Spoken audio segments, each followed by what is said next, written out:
So I was live the other day and I said that sometimes what we think is a detour or an inconvenience is really an opportunity. Like what we think is an inconvenience is an opportunity. And I told the story of how we went to the American Indian Festival and we were leaving and we couldn't find our car. Like for nothing. We couldn't find our car. It was like a sea of cars and all of a sudden our car was just like gone. But while we were looking for our car, there was a woman who was trying to get out of her car with her child, and she had a stroller and she obviously needed help. And so we asked her like, hey, do you need some help? And she's like, yes, please. So we were able to help her, and that was dope. I felt great about that. And in that moment, it hit me that sometimes what we think is again, an inconvenience, right? The inconvenience of losing our car or, trying to go somewhere and us being delayed or whatever it is, traffic or, us not getting the promotion we thought we wanted or whatever. Like sometimes our inconveniences are actually opportunities, but we're so laser focused on our mission, on our goal, on where we think we should be or who we think we should be or where we think we should be at what time, that we can't see the opportunity to be of service to other people or to stop and smell the roses or to notice something that we may have not noticed otherwise. There have been so many instances of that. When we were traveling the road to California, we were just taking a road trip there and we had places we wanted to go, but some places were closed and it was irritating. But because some places were closed, we were able to see things we may have not seen before. So we literally were trying to go to Arches National Park, but it was closed. You had to have a ticket. But it took an hour to get there. And so I was so irritated because I'm like, oh my gosh, that's so much gas and it's an hour. Now it's 2 hours without seeing anything. But on the way, we saw some amazing mountains. We saw some great glamping options and opportunities. We saw some campsites. We also saw a dope gas station that was like alien themed. It was crazy, right?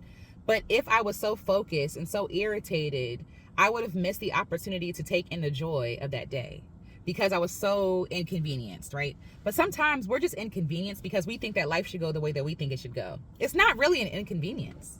Like a lot of stuff that we think are inconveniences are really just our plans being frustrated. But who said that our plans were going to be played out anyway, right? Like, let's be real. Like, we love when things go according to plan, but sometimes the best things that happen by accident.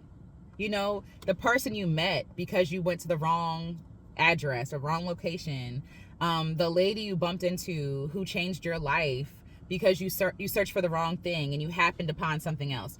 We think that we're such good navigators, we think we're such good planners, but a lot of times the best things come from things that are not planned. Sometimes the best things come from our inconveniences, things that we consider inconveniences, right? Like, I don't want you to miss the opportunity of joy, because in every inconvenience, there is an opportunity. I really believe that. With every setback or with every failure or when things don't turn out the way that we want to, we can give up and throw it away and be like, life sucks, I suck, everything sucks. Or we could say, what is the opportunity here? And I know this can sound like toxic positivity, but for real, ask yourself, what is the thing? What is the treasure that I'm missing here? Like, what is the opportunity because I promise you, with every inconvenience, there is a treasure, there is an opportunity. So that's my encouragement for you today. Understand and embrace that sometimes our inconveniences can be opportunities. Had I been so focused on that car and not really being open to my surroundings, I would not have seen that woman to help her, right? I would not have been able to see the views I saw on our road trip. But because I was able to be present, and being frustrated is normal, by the way. Being irritated is normal. But at some point you say, okay, now what? Where do we go from here, right? And you move forward. So sometimes inconveniences can be opportunities. And I would ask you, what are you being inconvenienced by? And what is the opportunity here availing itself for you? If you would just notice it, if you would just see it. Like, it's almost like our car needed to be missing for us to see her. Like, we were blinded to our car so that we can help this person. It felt like divine timing. It felt like we were in the right place at the right time.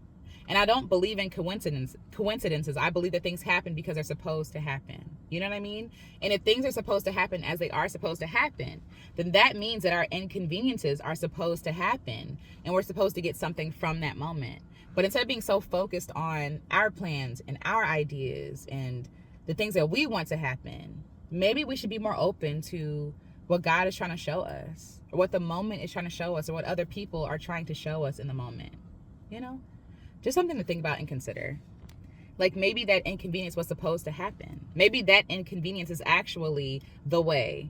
Maybe that inconvenience is actually being orchestrated by God. That's why this year I'm just going through the year with like open hands, like whatever you allow, God, whatever you will to happen. Let's do it. And life becomes so much easier like that, right? Being like, oh, well, I guess it's not happening today. There have been so many instances where I felt inconvenience and I pushed through anyway and I kept going and it didn't work out. And then I'm doubly frustrated because I could have just like took that opportunity to say, what is this moment trying to show me? Instead of doubling down and opting into scarcity, lack, fear, force, right? Opting into suffering. Maybe I could have taken joy by following what is not, happening that I want to happen. Sometimes we cause our own suffering because we want what we want to happen so bad to happen that we're like white knuckling through life and we're exhausted and we're tired, when really we could just relax and soften and allow whatever it is to just be and take the beauty we can from that moment. You know what I mean? It's just a thought. But yes. All right. I love you. Bye.